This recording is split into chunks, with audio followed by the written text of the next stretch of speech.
everybody, this is Tracy here for another edition of A View from Tracy's Point, and we are here to recap Married to Medicine Season 5, Episode 13, which was titled Circle of Truth.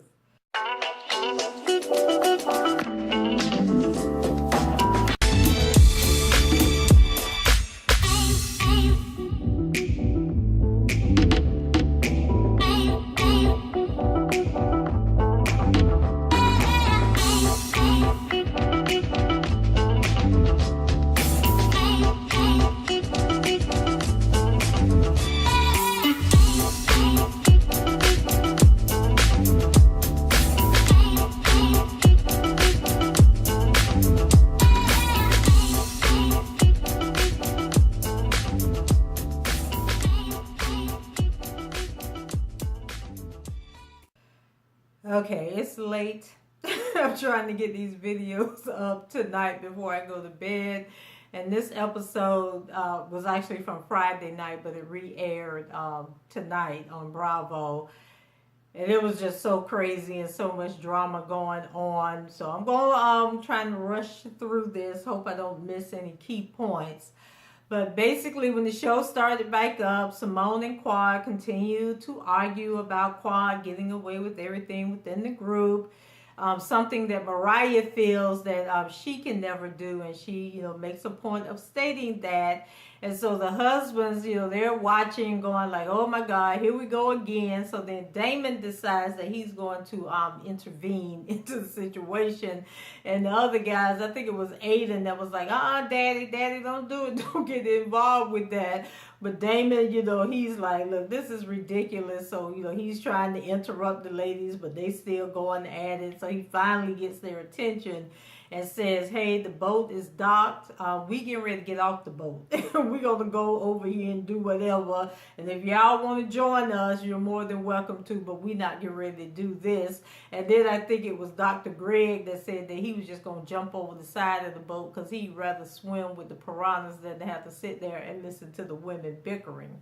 So Toya says that Quad places herself on a pedestal above everyone else, and Jackie says that that Quad doesn't respect anyone else's time and that she's always late. So then Quad is like, they're just, I think Quad thinks that they're jealous of her, because then she starts talking about, they just making up stuff, just nitpicking, then kind of mimicking what the ladies were saying about her. And then in her confessional, she says that she receives what the ladies are saying, but believes that they are just making stuff up about her. So then Heavenly told Quad, she was like, no, Heavenly said, when Quad gets mad with you, there's no turning back. Like, she has no filter. She has no, nothing that pulls her back into herself. She just goes all in. So Quad then gets angry and says that they are all being hypocrites because they are just as sensitive as she is. I'm like, child, Quad and these monologues, y'all know when she get to going, I kind of like just tune her out. She becomes that Charlie Brown voice, that wah, wah, wah, wah, wah, wah, wah. Like, nobody is listening to her anymore. So then Mariah jumps in and says that, talking to Quad is like talking to a brick wall. But she appreciates the ladies giving it a try. But now they see, what she feels when she's trying to talk to Quad. So then later on, Dr. Damon and Dr. Heavenly, they're back in their hotel room. And so they're talking about, what's coming up next on the trip. And so Dr. Heavenly says that she's real excited about, what she has in store for the couples for later on that night. That she's going to do another couples therapy event, and this time she's going to be asking them difficult questions, and that they're going to have to answer the questions. And so Bravo does a cameo of the couples' responses in past couples trips, I guess, where they've done something similar, and it went a little smoother than what happens with Heavenly's event. So she wants the couples to sit face to face and ask each other like really hard questions. And it was going to be in like a bonfire type setting, like when you go on a camping trip and then they light the fire and you sit around telling stories about like ghost stories or scary stories or whatever. So Heavenly says that she thinks that sitting there one-on-one, looking in each other's eyes, would be life-changing for the couples. But I think Heavenly is going to be life-changing for you. So Heavenly says that it will be hard, but in the end, it will bring the couples closer together. And Damon agrees that it's a good idea, and he's looking forward to it. And then we had like a little scene with each one of the couples, as they're talking about, because I guess Heavenly had sent the invitation, not telling them what they were going to be doing.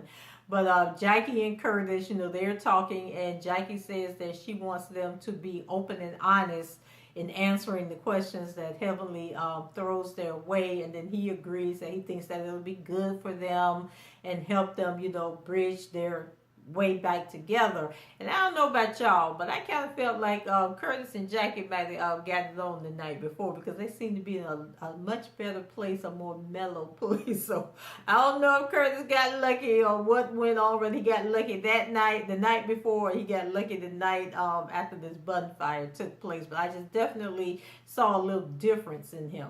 So it's the night of the couples therapy, and Heavenly says that it's all about healing. So it annoys Simone and Cecil that Heavenly and Damon don't plan to be a part of the little bonfire session, that they're just going to be spearheading the event. They're not actually going to participate. And in their confessional, Cecil says that it's important for the leaders to share as well as the other couples.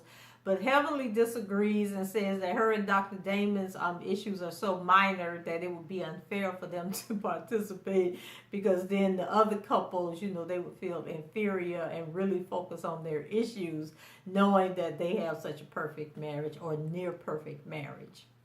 So Curtis and Jackie, they're first up. And so Heavenly instructs Jackie to turn and ask Curtis what his mistress did for him that she couldn't. I was like, "Ooh, Heavenly, you so dirty." Like, that was so wrong and below the belt. But Curtis says that he's not going to discuss that because Jackie means more to him, and that he's just going to chalk it up to it was a miscalculation. So that goes back to when I said Curtis was trying Jackie when he went on that little trip with that woman, because she said that if he wasn't happy with her or she wasn't pleasing him, then he need to go find somebody else. And so he realized that the grass ain't greener on the other side, and that you don't solve the problems in your marriage by going outside your marriage. So his response seems to piss the other couples off. And I think that's part of their problem. Like, they so focused on everybody else's issues that they can't focus on their own.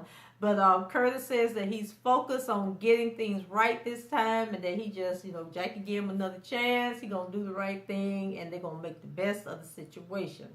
So then Curtis was instructed to ask Jackie why she acts like she doesn't care at times. So Jackie breaks down and starts crying, and she says that, she actually is very emotional, but she hides it, trying to be strong, because she thinks that, it's a sign of weakness when you let your emotion shows. And so she says that she equates being emotional to weakness, but that even though she equates being emotional to weakness, she realizes that she hurts like everybody else, and that it's okay to hurt and say that you are hurt. And so she lets Curtis know that she does care for him, and that she's ready to move forward. So in her confessional, Contessa calls Jackie an ice queen. And I'm kind of like starting not to like Contessa, because she seems to be a little petty. And so she says that she believes that Jackie can be cold towards Curtis because he doesn't make her feel safe in their relationship. So Curtis tells Jackie that he wants to make things right, and he's ready to do whatever it takes. And so Jackie feels that it's time for her to soften up her approach and allow Curtis back into her heart. Let's hope it works, y'all. Let's hope it works. And so she says that forgiveness is hard work, but she's ready to put in the work. So they end up, Jackie was crying, and they end up hugging. And so as Curtis was, hugging Jackie back, she starts boo-hoo crying. And so Curtis assures her, that everything is going to be all right. But she was like crying uncontrollably.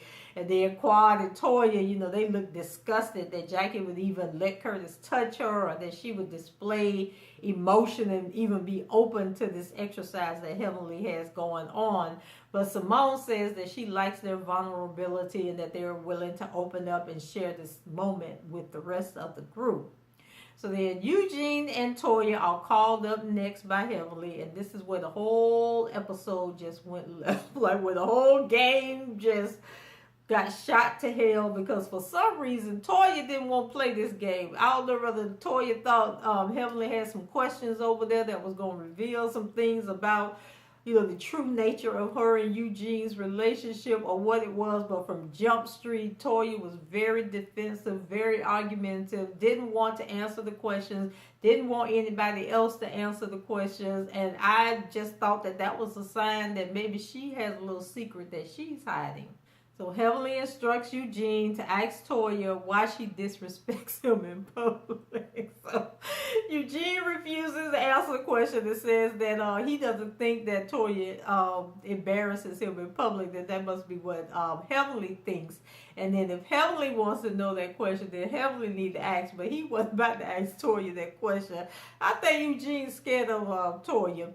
So in their confessional, Eugene says that he really wanted to tell Heavenly about herself, but, you know, didn't do it out of respect for Dr. Damon.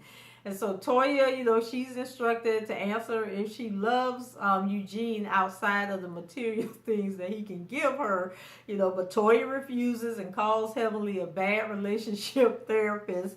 So they start arguing and going back and forth, and so Heavenly gets up and tries to walk over to Toya to get in her face, but is restrained. You know, Dr. Damon said, we ain't doing that. You ain't got to go over there. And so Toya tells Heavenly, get your ass up so I can ask you some questions or something like that, she said. So Heavenly says, don't be mad at her because they don't want to answer the questions. And if they didn't want to answer the question, just don't answer the question. Why you got to be mad and causing this big issue and blowing things out of proportion? Just say, I'm not going to answer the question, and then we can move on to the next person. So Damon pulls Heavenly to the side, you know, and tells her to calm down, that, you know, they're there to help the couples and you can't make people open up and all of this stuff. And so, you know, Heavenly said, okay, she gonna do better. So then Toya, you know, she's venting to Jackie about Heavenly before crying out, you know, she's just rude, you know, she's just rude and disrespectful. So then at this point, you know, Jackie's trying to talk to Toya and telling her, you know, just be open to the process. It's okay.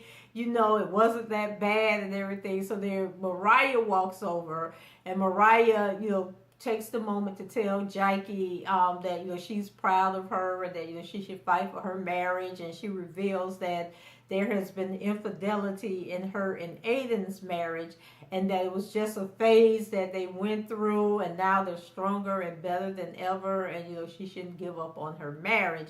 And then, you know, Toya was like, Aiden? You and Aiden? While you were married to Aiden, there was infidelity? Like, she was so shocked. And I'm thinking, has Mariah been married to anybody else? Because why is she talking about Aiden? Because ain't that the only husband that Mariah have?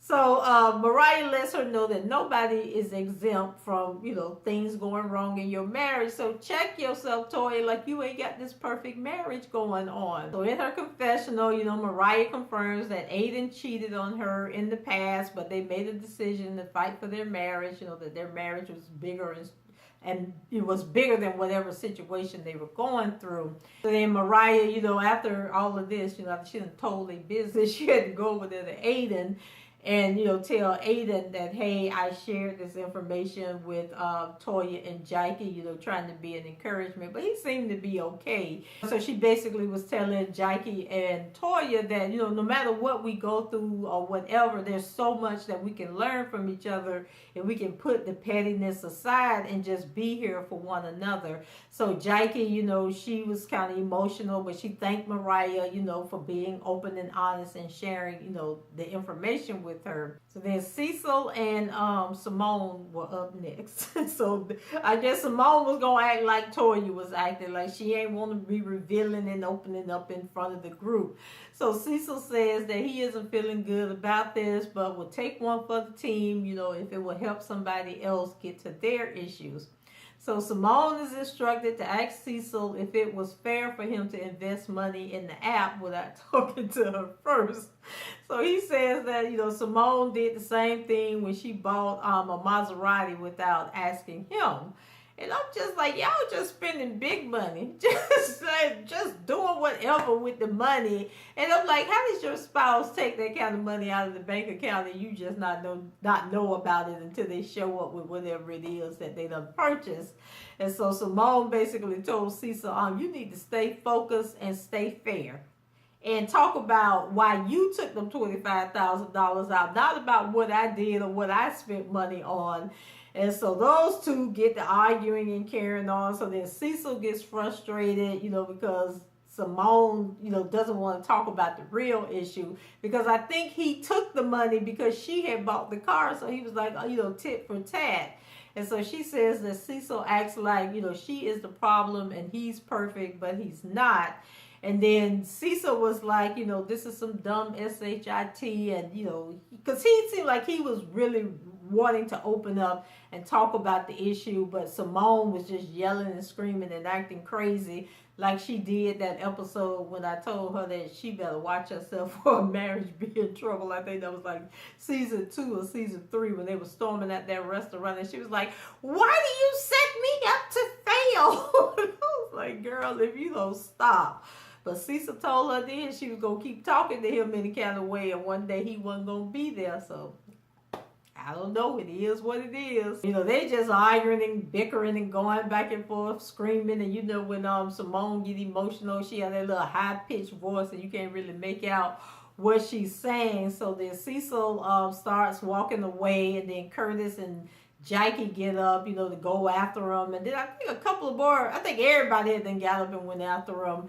And Toya, once again calls Heavenly out for asking the questions. And, she feels that Heavenly was just being messy. So Jackie, she goes over to talk to Simone. And Simone is crying and says that she wishes that Cecil would stop acting like he's perfect. And so she was basically like, he lost control, Jackie. He lost control. And so Jackie was like, we all lose control, and, don't take it personal. We all are in a hard place right now, but we got to get through it. So the guys, they're over there telling Cecil, to walk up to Simone and calmly explain to her, why he went off, and, he needs to stop telling her to stop, that she needs to calm down, because women don't like to be told to calm down. Then Eugene, he tells Cecil to just go over there and say that you're sorry, that you love her, and that everything's going to be okay. So I don't understand why Toya is so angry and so combative. Like she, I just think that there was a question on Heavenly's list that Toya did not want to be asked, and so she just sabotaged the whole situation. So the next people that they get Cecil and Simone back over there to sit down, and I think Cecil did go over there and tell her that he was sorry and that he loved her and everything. So then we move over to Quad and Greg, and y'all know it's about to be showtime at the Apollo, right? So Quad is instructed to ask Greg if he appreciates her, and so he says that he does, but he feels like she doesn't do as much for him as he does for her. So Quad says that there is nothing that she won't do for him, and he says talk is cheap, because we know we ain't seen that action. So he says that she's not emotionally available most of the time, and she says that he needs to bring her in, and I don't know, they was just going back and forth. And then she brings up the fact that she believes that he feels that she should be more grateful, that she was able to marry a doctor, so back to that gold digging thing. And then Quad also says that him being a doctor is just a title, so now she's trying to degrade the man's accomplishments. So he corrects her and lets her know that being a doctor is more than a title. It's who he is, and it's who she married. And so, he was like, either you love me for who I am or you don't. So she says that he should be doing more masculine things around the house. So that really pissed Dr. Greg off. It was like, oh, you kill me with that masculinity thing. Like, what is that supposed to mean? And I'm like, okay, so is Quad trying to say her man gay? Like, I don't understand where the whole masculine thing came into play. So I mean, like that set him off, and he started going in on Quad, and the Quad started talking about, why can't you take the trash out? And I'm like, oh my God, why are we back to the trash situation? So the group tries to calm the situation down by telling Heavenly, let's just end the session. It's not going the way that you wanted it to go. They didn't want to discuss their issues, in front of the cameras, I guess, or in front of each other, because that's what happens when you're trying to pretend like you live in this perfect life. So then Dr. G got up, and he was sort of like trying to be supportive of Heavenly. And he says that, he understands what Heavenly was trying to do, but you can't open up a can of worms if you don't have a plan on how to close the can and, like get the worms out and then close the can. But the group cheers, when he says this, and then Contessa, and the others question how Heavenly calls herself a relationship expert. But I'm thinking that Contessa was just happy that they didn't get to her and Scott. Because I would love to have known. Like, Heavenly probably would have been like, why do you think it's okay to have Miss Renee talking to you like you a fool? And or brought up something about her not being a good mother because she's not there. They working all the time and can't be there with the kids. So then Damon, he takes up for Heavenly and says that he and Heavenly have been through some dark times themselves, that their marriage isn't perfect. And he goes on to say that, Heavenly can't always express herself in the right manner, and that they should, forgive her because it wasn't her intention to be messy or to get the couples to arguing and fighting. And then he apologizes and asks the group, to forgive him if he made any of them feel bad by, them doing this little couple session that they had going on. And then Heavenly, she gets upset, and, but she's thankful that Damon had her back. And the group, they start to calm down, and they thank Damon, for being level-headed and the cool one and the smart one in the situation. So then Eugene acknowledges that, it may not have gone the way that Heavenly planned for it to go, but he's thankful for the exercise because he's holding Toya's hand, and he's feeling like, like some affection from his wife and for his wife. But then in their confessional, Eugene and Toya claimed that Heavenly's trip sucked. And I was like, now y'all just going too far right now, because it wasn't a bad trip, and I thought Heavenly did a really good job. And I guess, the truth usually does make you feel that way, Toya, because it sure got you out of character and had us wondering what in the world was going on. But Heavenly was just asking the questions that everybody at home wanted her to ask, the questions that we want to know. And that's why I need to know what other questions she had on that list for you and Eugene. So the following day, everybody's in a better mood. And so Toya invited Mariah and Quad, believe it or not, to go with her to look for the singer Rihanna's house, because, she's from Barbados.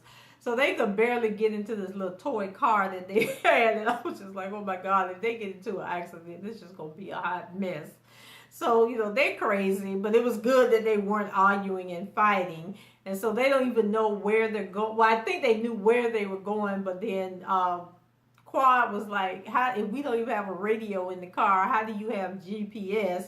But Toya said that the island was so small that they were bound to run into the house eventually. So they find the house, and then they get out and they're taking selfies in front of the house. And all I could think about was on the Braxtons when they decided to go back to their childhood house, and they got out the car and everything. The people came outside and was like, can we help you? Because I was like, does Rihanna's family still live in the house? Because I kept waiting on somebody to come out the door, but nobody ever came out, and they took their selfies, and then they jumped on in the car and headed on back to the resort. So while they were in the car, I can't remember if they was coming to the house or going back, but they brought up, the whole situation about Heavenly and the questions. And it just seems like Toya is the only one that was so angry about it, which just makes her look guilty, like it was something else. And so Toya says that she feels that Heavenly owes everybody an apology. And I'm like, really, Toya? Girl, come on. So then the husbands get together, and then they're talking about the couples therapy from the night before. And they all agree that Dr. Damon saved the night. And so Greg tells the other husbands, that he and Quad have really been fighting a lot lately, and he's tired of her telling him, what he doesn't do, and, being vague when he asks for specifics. So Eugene tells him that, it's more to what Quad is saying, and that women just want to be listened to. And then Dr. Damon says that he has a list of 20 things that Dr. Heavenly gives him that he has to do every day. And so he says that Heavenly touched his heart, when he took her to, she went through the trouble of finding his father's grave and taking him there. And so, he realized that she has a good heart, and that just, makes him love her more. So then Greg says that he thinks that him and Quad, will be all right eventually, that they just got to get through this rough patch that they're going through. And so then later that night, the group meets for dinner on the beach. And so Cecil tells the group that he feels that they are all like family. He talks about how they were so angry about the questions, but when each couple got upset, the other couple stepped in to support them and help them and talk to them and make them know that everything was all right. It seems like they were getting back on a good foot. Then all of a sudden it started thundering and lightning and raining and carrying on. So, and they had to run back inside. So as they were running inside, Simone, was like, see, it has never rained on a couples trip, before, and Heavenly can't be doing no more couples trip. But I'm like, why y'all doing Heavenly like that? But in her confessional, Jackie says that she was upset when Curtis showed up at the airport, but she's now grateful that Simone invited him, because now they can start working on getting back together. Before it started raining, everybody was going around